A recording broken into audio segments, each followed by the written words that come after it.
साथियों, मध्य प्रदेश के सीहोर जिले के आष्टा में कारोबारी मनोज परमार उनकी पत्नी ने आत्महत्या कर ली। अपने 3-3 बच्चों को छोड़कर आत्महत्या कर ली। और आत्महत्या की वजह क्या रही? बहुत छोटी सी वजह। राहुल गांधी जी की भारत जोड़ो यात्रा चल रही थी और इस यात्रा में उनके बच्चों ने अपना गुल्लक राहुल गांधी को दे दिया। क्या दे दिया? बच्चों का गुल्लक। और आप सब जानते हैं कि भाजपा को न विकास से मतलब है, न रोजगार से मतलब है, न महंगाई से मतलब है। देश को बेचने के दलालों का गिरोह है ये, जो सिर्फ और सिर्फ राष्ट्रवाद का नारा लेकर, राष्ट्रवाद की आड़ लेकर देश को बेच रहे हैं। जैसे फिल्मों में आता था कि सीता माता का हरण करने के लिए रावण ने भी भगवा पहना था, ऋषि का रूप लिया था। भगवान हनुमान जी का रास्ता रोकने के लिए काल नेमी भी भगवान राम का नाम लेकर के आया था, लेकिन इनकी नीयत अच्छी नहीं थी। सिर्फ भगवा लपेट लेने से, भगवान राम का नाम लेने से कोई अच्छा आदमी हो जाए जरूरी नहीं हो जाता।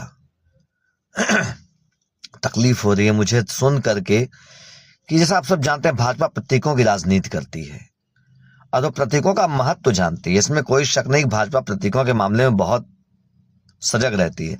और एक बड़ा प्रतीक था कि बच्चों ने गुल्लक राहुल गांधी को दे दिया।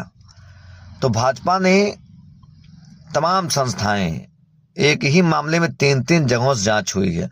आप सोचिए, आपने सुना होगा, हम सब ने देखा पढ़ा, कोर्ट की बात रही कि मोदी जी ने पीएम केयर फंड का पैसा कहां खर्चा कर दिया किसी को नहीं पता। जो मोदी कहते थे कि देश के भाइयों बहनों, देश के एक एक खर्च के पैसे का हिसाब जनता को मिलना चाहिए कि नहीं मिलना चाहिए, मिलना चाहिए कि नहीं मिलना चाहिए, ये मंच से सवाल पूछा करते थे। वो Modi ji PM care fund के नाम पे ऐसे बिदकते हैं, ऐसे लाल कपड़ा देख करके सांड बिदकता है। ये लोग वो लोग हैं जो बैंकों से कहते थे हम स्विस बैंक के कागज, स्विस बैंक के खाते सार्वजनिक करेंगे, और आए तो स्टेट बैंक के खाते सार्वजनिक करने में इनके पसीने छूट गए। इन्होंने इतने पैसे लूटे लोगों से इलेक्टोरल बॉन्ड के नाम पे, लेकिन कोई ईडी नहीं।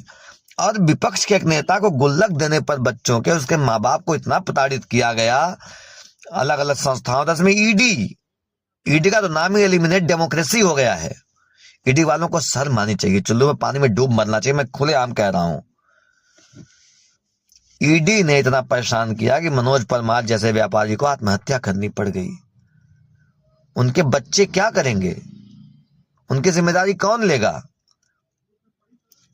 ये घटिया लोगों का गिरोह जो बना हुआ है देश में ना, जब तक आप लोग इसको, क्योंकि अभी जनता के बगावत से ही जाएंगे, बाकी तो इन्होंने सब कुछ हाईजैक कर लिया है।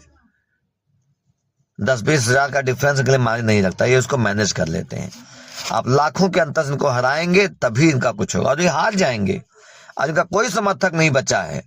कुछ जातियों को छोड़ दीजिए, और हर जात में कुछ थोड़े बहुत धर्मांध लोगों को छोड़ दे, भाजपा का समर्थक कोई भी विवेकवान बुद्धिमान व्यक्ति नहीं कर रहा है। सोशल मीडिया पर भी वही इनके समर्थक है जिनको 2 रुपए पर ट्वीट मिलता है, या जिन लोगों को इन्होंने सिर्फ झूठ फैलाने के लिए सांसद और विधानसभाओं में भेजा है।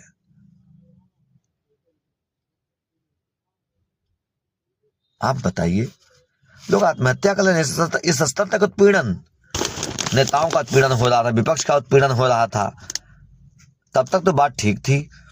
अब विपक्ष का समर्थन करने पर आम आदमी का ईडी छापा मार रही है। ऐसा कौन सा लाखों करोड़ों अरबों का डील कर लिया था भाई मनोज परमार ने? ईडी जवाब देगी या ईडी के अधिकारी जवाब देंगे?